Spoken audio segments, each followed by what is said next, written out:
अजय आलोक और जी, मुझे ये लगता है कि इसमें कोई इख्तिलाफ नहीं होना चाहिए। अजय आलोक भारतीय जी, जनता पार्टी का कोई नैतिक अधिकार नहीं है इस पर पर्सनल लॉ बोर्ड ने दूसरी महाविकास अघाड़ी को वोट देने की अपील की है, तो फिर इतनी ज्यादा दिक्कत क्यों क्यों आपको लग रहा है कि वो लोग वोट जिहाद कर रहे हैं?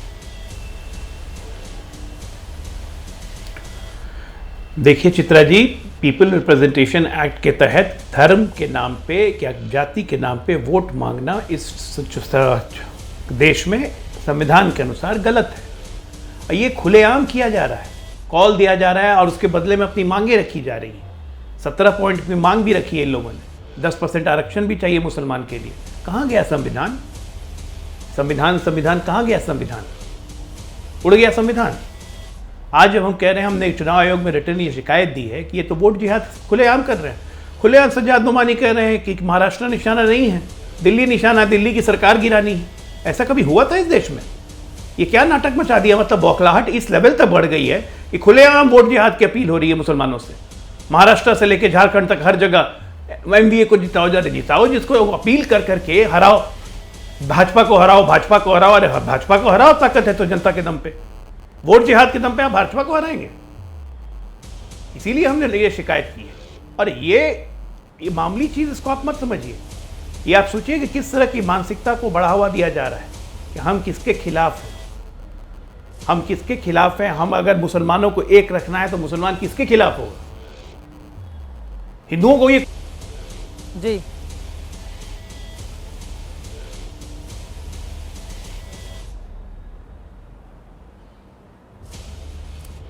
मैं लौट रही हूं अजय आलोक जी आपके पास। हमारे साथ अभी राजू वाघमारे जी भी जुड़ चुके हैं, मैं उनके पास जाऊंगी, लेकिन उसके पहले हाजी सिराजुद्दीन खान साहब, अगर मेरी आवाज आपको आ रही हो, अब धर्म के आधार पर वोट मांगेंगे इस देश में, अब यही रह गया है। जी जी, आपकी आवाज आ रही है मैडम? नहीं है, आपसे किसने कह दिया धर्म के नाम पर ये हम वोट मांगने की अपील कर रहे हैं? नॉर्मली उमूमन ये होता है कि इलेक्शन मौके पर कोई भी आदमी ये चाहता है कि वो लोग वोट करें, अपने पावर्स का इस्तेमाल करें। और हमने तो मुसलमानों को ये अपील करी है, और मुसलमानों को नहीं, इस देश के अंदर, महाराष्ट्र के अंदर हिंदू, मुस्लिम, सिख, ईसाई सारे लोगों से ये अपील करी है कि 20 तारीख के दिन वो अपना मतदान को यूज़ करें, अपने मत को यूज़ करें, और जहाँ तक हो सके, जितना हो सके, वो अपने ज़्यादा से ज़्यादा पोलिंग करें। अब ये कहने का मतलब ये है कि अगर वो पोलिंग बूथ में इलेक्शन को जाकर अपना वोट करते हैं तो ये अच्छी बात है, अपना वोट करना चाहिए उनको। और रही दूसरी बात कि हमको ऐसा लग रहा है कि जो कोरोना काल के अंदर महाविकास अघाड़ी सरकार ने जिस तरीके से 2.5 साल हुकूमत करी, हमको बहुत अच्छा लगा। अरे भाई, यूपी बिहार के अंदर भी हमने कोरोना काल के अंदर लोगों को देखा कि वो कितने परेशान थे। मतलब डेड बॉडी इस तरीके से पड़ी हुई थी कि लोगों को कोई उठाने वाला नहीं था। और महाराष्ट्र के अंदर माझा कुटुंब माझी जवाबदारी के नाम से इन्होंने, उद्धव बाला साहब ठाकरे जी ने ये अपनी मुहिम चलाई थी। महाराष्ट्र के अंदर हर आदमी मतलब हालात में तो घिरा हुआ था, परेशान तो था, लेकिन ना खाने से परेशान था, ना ही आने जाने की वजह से परेशान था, सुकून के साथ में अपनी ज़िंदगी गुजार रहा था। मतलब हिंदुस्तान के अंदर देखा जाए तो एक ही चीज़ गंगा जमुना तहजीब जो कहलाती है वो ये कहलाती है कि हिंदू मुस्लिम जब मिलजुल कर रहते हैं तो शांति के साथ सब चीज़ें चलती है, कोई भी भेदभाव नहीं था, कोई परेशानी नहीं थी। लेकिन जब इलेक्शन आता है, लोग इस तरीके की बातें करते हैं तो अफसोस होता है। हमने लोगों को अपील करी कि भाई इलेक्शन आ रहा है, 20 तारीख को इलेक्शन का वोटिंग का डे है, आप अपने पूरा 100% मत यूज़ करें। और लोग इंशाल्लाह ताला उम्मीद है कि वो अपना वोट डालने के लिए आएंगे। हर आदमी को अपना बाई चॉइस होता है ना, कोई इलेक्शन के अंदर किसको मदद करनी चाहिए और किसको मदद नहीं करनी चाहिए। हमने हमारा ये कैंडिडेट ये चुना कि महाविकास अघाड़ी सरकार को बहुमत में आना चाहिए, और इसके अंदर जब बहुमत में आएगी तो सारे मसले मसाइल हल होंगे। अभी मोदी जी ने, अमित शाह जी ने महाराष्ट्र के अंदर ये कहा है कि हम वक़्फ़ के अमेंडमेंट बिल करेंगे। अरे भाई, इनका मामला है। मोदी जी ने, मुकेश अंबानी जी ने एंटीला हाउस के अंदर मुसलमानों की वक्फ की प्रॉपर्टी पे कब्जा करके रखा हुआ है। अरे भाई, वो प्रॉपर्टी उनको देना है तो अमेंडमेंट करेंगे तो ही दे सकते। तो कहने का मतलब ये कि मोरे और ये वक़्फ़ की प्रॉपर्टी जो होती है, ये प्रॉपर्टी हमारे आबा अजदाद की प्रॉपर्टी है, ये गवर्नमेंट की प्रॉपर्टी नहीं है। इस तरह की बातें करने में एक सेकंड सर, अरे आपको शर्म आनी चाहिए ना, हमारी प्रॉपर्टी को आप कब्जा करेंगे और आप बोलेंगे हमारे को समझना चाहिए। अरे मेरी बात सुनिए, हमारी प्रॉपर्टी क्या, अरे पूरे के पूरे गांव को आप कह देते हैं कि आपकी प्रॉपर्टी है, पूरे के पूरे गांव को आप बता देते हैं आपकी प्रॉपर्टी है, कोई इसको चैलेंज नहीं कर सकता है। आप लोगों को शर्म नहीं आती है? अरे दोनों लोगों की बात, एक तरफा बात नहीं होगी यहाँ पर। अगर आपको लग रहा है कि यहाँ पर भाषण देने के लिए आप आए हैं तो आप गलत सोच रहे हैं। मैं आपसे पूछ रही हूँ, वक्फ की प्रॉपर्टी, आपको लग रहा है ये इमारत हमारी, वो इमारत, जहां पर उंगली उठा देंगे वक्फ के लोग वो हिस्सा उनका हो जाएगा। सर ये देश ऐसे चलेगा क्या?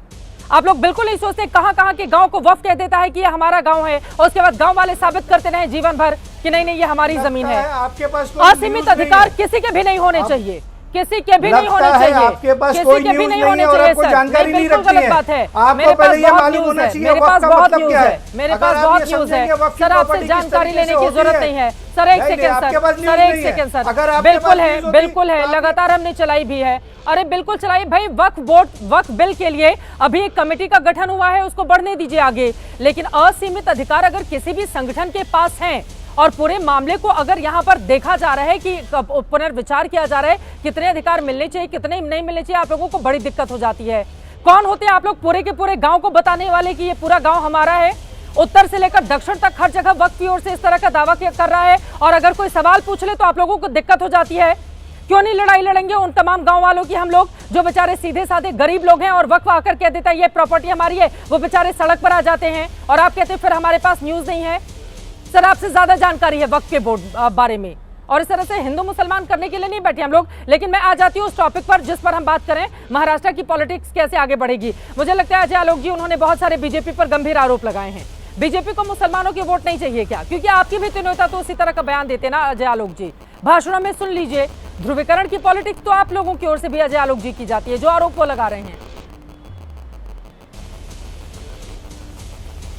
चित्रा जी, जब खुलेआम कहा जाएगा और राजनीतिक दल के सांसदों के द्वारा कहा जाएगा कि मुसलमानों की संख्या बढ़ेगी और मोदी वापस कभी नहीं आएगा, तो ये तो बड़ा अच्छा होता है। जब मुसलमानों की बात करिए तब सेकुलर हो जाता है। शोएब जमी ने कहा कि सेकुलर लोगों को वोट देना है। मुसलमानों की बात आ गई तो सेकुलर हो गया। हिंदू का नाम आते ही कम्युनल हो गया। इस देश में 80% हिंदू हैं, उसको क्यों भूल जाते हैं? कम्युनल कहां से हो गए? ये देश सेकुलर इसलिए है क्योंकि हिंदू हैं। अगर हिंदू नहीं रहते ना तो एक देश कभी भी सेकुलर नहीं होता, इस्लामिक राष्ट्र बन चुका होता। और उसी की दिशा में ये लोग अग्रसर है।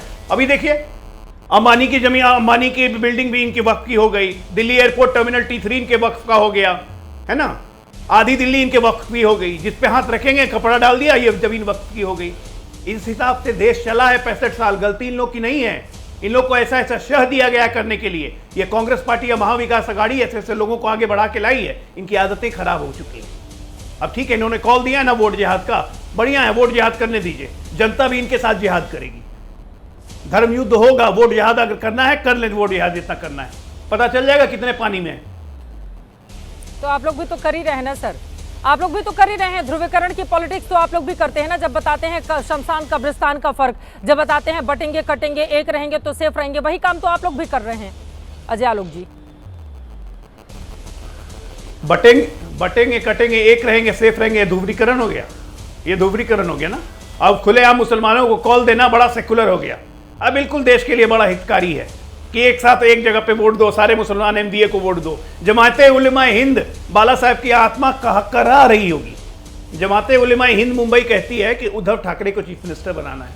हद हाल है किशोर तिवारी जी, आप लोगों तक नाश कर दिया आप लोगों ने अपना। बाबरी मस्जिद, जिसको लोग ढांचा कहते हैं, जिसके लिए बाला साहब जोर से बोलते थे कि मुझे गर्व है कि मेरे शिव सैनिकों ने ढांचे को तोड़ दिया, आज वो कॉल दे रही है कि उद्धव ठाकरे को मुख्यमंत्री बनाइए।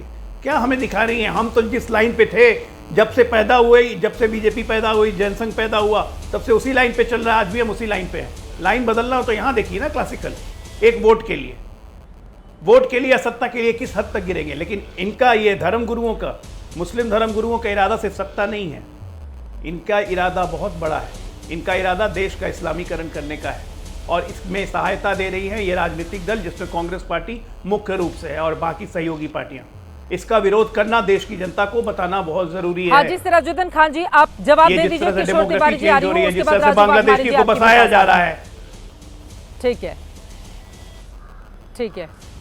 हाजी सिराजुद्दीन जी, पहले आप उनकी बातों पर जवाब दे दीजिए। वो कह रहे हैं कि मुसलमानों की बात करना सेक्युलर हो गया और अगर हिंदुओं की कोई बात कर रहा है तो वो कम्युनल हो गया।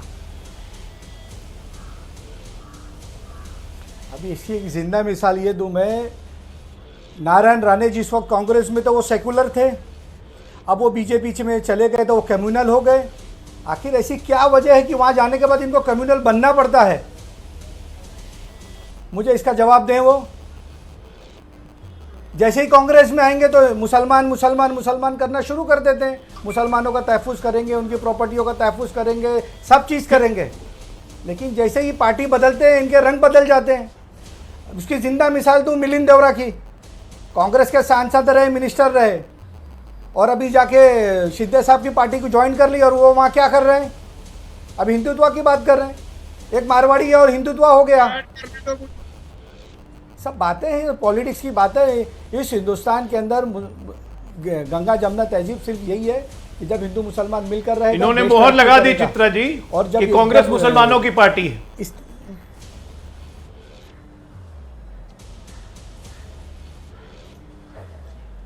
मुसलमानों का तो मामला ऐसा है कि जो भी मुसलमान का काम करेगा आप लोग उसकी पार्टी कहलाएंगे।